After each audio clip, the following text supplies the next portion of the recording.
శుక్లాం బ్రహ్మ విచారసార పరమామాద్యాం జగద్వ్యాపినీం వీణా పుస్తకధారిణీం అపయదాం జాడ్యాంధకారాపహాం హస్తే స్ఫాటికమాలికాం విదదతీం పద్మాసనే సంస్థితాం వందే తాం పరమేశ్వరీం భగవతీం బుద్ధిప్రదాం శారదాం. శ్రీ మహాగణాధిపతయే నమః. శ్రీ మహాసరస్వత్యై నమః. శ్రీ గురుభ్యో నమః.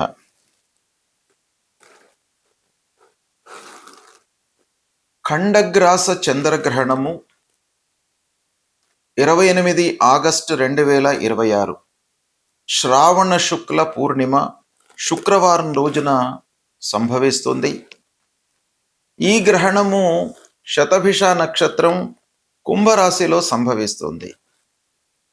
ఇది ఖగోళ శాస్త్రపరంగా మనం చూసినట్టయితే పాక్షిక చంద్రగ్రహణము, అంటే పార్షియల్ ఎక్లిప్స్ అన్నమాట. ఈ గ్రహణము భారతదేశంలో కనబడడం లేదు కనుక గ్రహణానికి సంబంధించినటువంటి విధి విధానాలను మనము భారతదేశంలో ఉన్నటువంటి వాళ్ళము ఆచరించవలసినటువంటి అవసరం లేదు. ఎందుకంటే ఈ గ్రహణము సంభవిస్తున్నటువంటి సమయం లోపల చంద్రుడు అస్తమించి ఉన్నాడు భారతదేశంలో కనుక ఈ గ్రహణము భారతదేశంలో కనబడదు కనుక మనము పాటించవలసినటువంటి అవసరము లేదు. అయితే ఖగోళ పరంగా ఈ సంఘటన, ఈ గ్రహణము అనేటువంటి ఒక ఘటన జరుగుతోంది గనక విభిన్న ప్రాంతాలలో ఉన్నటువంటి వాళ్లకు వాళ్ళ లోకల్ టైం ప్రకారంగా గ్రహణము దృగ్గోచరము అవుతోంది. అయితే మన ఇండియన్ స్టాండర్డ్ టైం ప్రకారంగా చూసినట్టయితే ఈ గ్రహణము ఉదయం 8:04 ప్రారంభమయ్యి మధ్యాహ్నం 12:30 ముగుస్తుంది. అంటే ఉదయం పూట చంద్రగ్రహణము అనేటువంటిది సంభవం కాదు, అంటే మనకు కనబడదు. అయితే మొత్తం గ్రహణము 3:17 ఉంటున్నది. ఎక్కడైతే చంద్రుడు కనబడుతూ ఉంటాడో ఆ ప్రాంతాలలో ఈ గ్రహణము దృగ్గోచరం అవుతుంది, అక్కడ కనబడడానికి అవకాశాలు ఉంటాయి. అయితే ఈ 28 ఆగస్టు 2026 రోజున వచ్చేటువంటి గ్రహణము భారతదేశంలో కనబడదు. అయితే గ్రహణము కనిపించే ప్రాంతాలను గనక మనం చూసినట్టయితే అమెరికా ఖండంలో గ్రహణం కనబడుతుంది, యూరప్లో ఎక్కువ భాగంలో కనబడుతుంది, ఆఫ్రికా ఖండంలో కనబడుతుంది, అట్లాంటిక్ మహాసముద్రం పైన ఈ గ్రహణము గోచరమవుతుంది. తర్వాత పశ్చిమ ఆసియాలో కొన్ని ప్రాంతాలలో ఈ గ్రహణము కనిపిస్తుంది. అయితే మళ్ళీ కూడాను చెప్పేది ఏంటంటే భారతదేశంలో ఈ గ్రహణము కనబడదు కనుక విధి విధానాలను పాటించవలసినటువంటి అవసరము లేదు.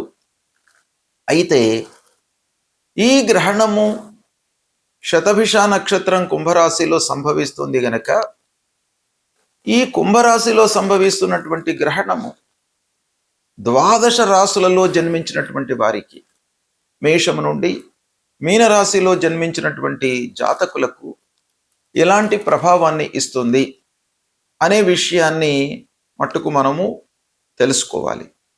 ఎందుకంటే గ్రహణ గోచారము గ్రహణము సంభవించిన రోజు నుండి 6 మాసాల వరకు దీని యొక్క ప్రభావం ఉంటుంది అని శాస్త్రం చెప్తోంది. కాబట్టి ఈ గ్రహణం యొక్క సంభావము, దాని యొక్క ఫలితాలు తప్పకుండా 12 రాశుల వారిపై ఉంటాయి. అవి ఎలా ఉన్నాయి, ఏం జాగ్రత్తలు తీసుకోవాలి, ఎలాంటి విషయాలపై ప్రభావం చూపిస్తుంది అనేటువంటి విషయాన్ని మనం తెలుసుకుందాం. తులారాశి వారికి గ్రహణ గోచారం ఎలా ఉందో తెలుసుకుందాం. 28 ఆగస్టు 2026 శ్రావణ శుక్ల పూర్ణిమ శుక్రవారం రోజున శతభిష నక్షత్రం కుంభరాశిలో గ్రహణం సంభవిస్తుంది. ఈ గ్రహణము భారతదేశంలో కనబడడం లేదు. అయినప్పటికీ ఈ గ్రహణం మూలకంగా తులారాశిలో జన్మించినటువంటి వారికి ఎలా ఉంటుంది అనే విషయాన్ని గనక మనం చూసినట్టయితే, తులారాశి జాతకులకు పంచమ స్థానంలో గ్రహణం సంభవిస్తుంది.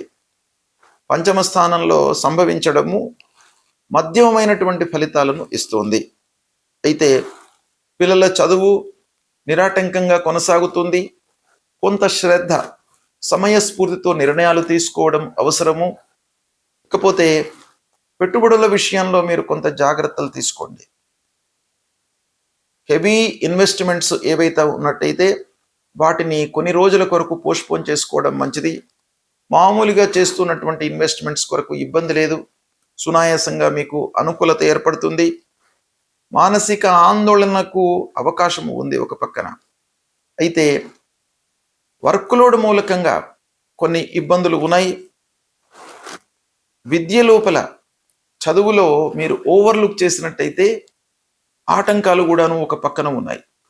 కాబట్టి మీరు కాన్సంట్రేషన్తో ముందుకు వెళ్ళడం చాలా అవసరము. ఇక వ్యాపారస్తులు ముఖ్యంగా ఎవరో చెప్పిన విషయంని పరిగణనలోకి తీసుకొని పెట్టుబడులు పెట్టడం మూలకంగా మీరు ఇబ్బందులను ఎదుర్కొంటారు. కాబట్టి వ్యాపారస్తులు కొంత జాగ్రత్తగా పెట్టుబడులు పెట్టాలి. దైవభక్తికి, తీర్థయాత్రలకు, ఆధ్యాత్మిక సేవకు మీరు ప్రాధాన్యత ఇస్తారు. మీ లోపల ఈ గ్రహణం మూలకంగా కొంత క్రియేటివిటీ పెరుగుతుంది. దాన్ని కొంత ఉపయోగించుకున్నట్టయితే చాలా విషయాలలో సత్ఫలితాలు పొందుతారు. ఆరోగ్యం నిలకడగా ఉంటుంది. కుటుంబ సభ్యుల సహాయ సహకారాలు అందుతాయి. నిర్ణయాలు తీసుకోవడంలో ఆలోచన మట్టుకు చాలా అవసరము. ఈ విధంగా తులారాశిలో జన్మించినటువంటి వారికి చంద్రగ్రహణం మూలకంగా శుభ ఫలితాలు ఉన్నాయి.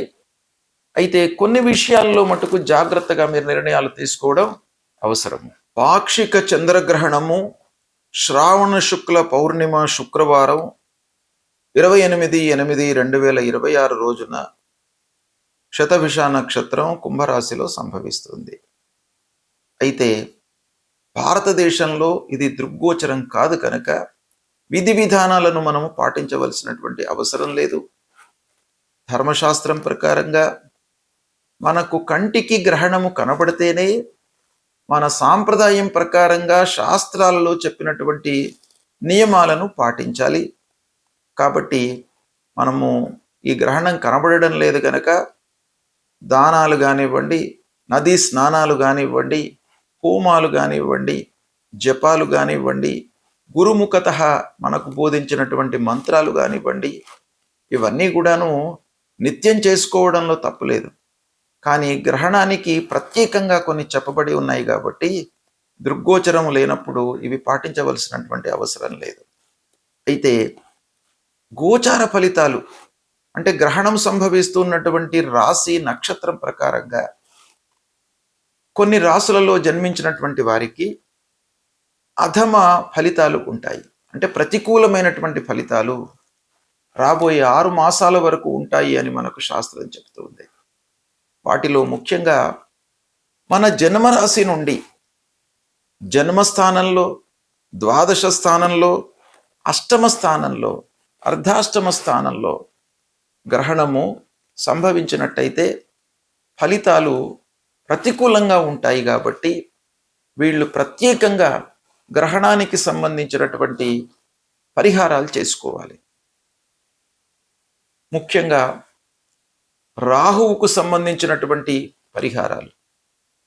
అధిష్టాన దేవత అమ్మవారిని పూజించడము, నాగదేవాలయానికి వెళ్ళడము, గ్రహణానంతరము శివారాధన చేయడము, ఇవి చేయడం మూలకంగా మీకు గ్రహణంతో ఏవైతే దుష్ప్రభావాలు ఉన్నాయో వాటి నుండి విముక్తులవుతారు. ముఖ్యంగా గురువు ఉపదేశించినటువంటి మంత్రాలను మీరు గ్రహణం తర్వాత ఈ దుస్థానాలలో సంభవించినటువంటి వాళ్ళు ప్రత్యేకంగా పారాయణాలు చేసుకోండి, జపం చేసుకోండి, తప్పకుండా మీకు మంచి ఫలితాలు కలుగుతాయి. శుభం.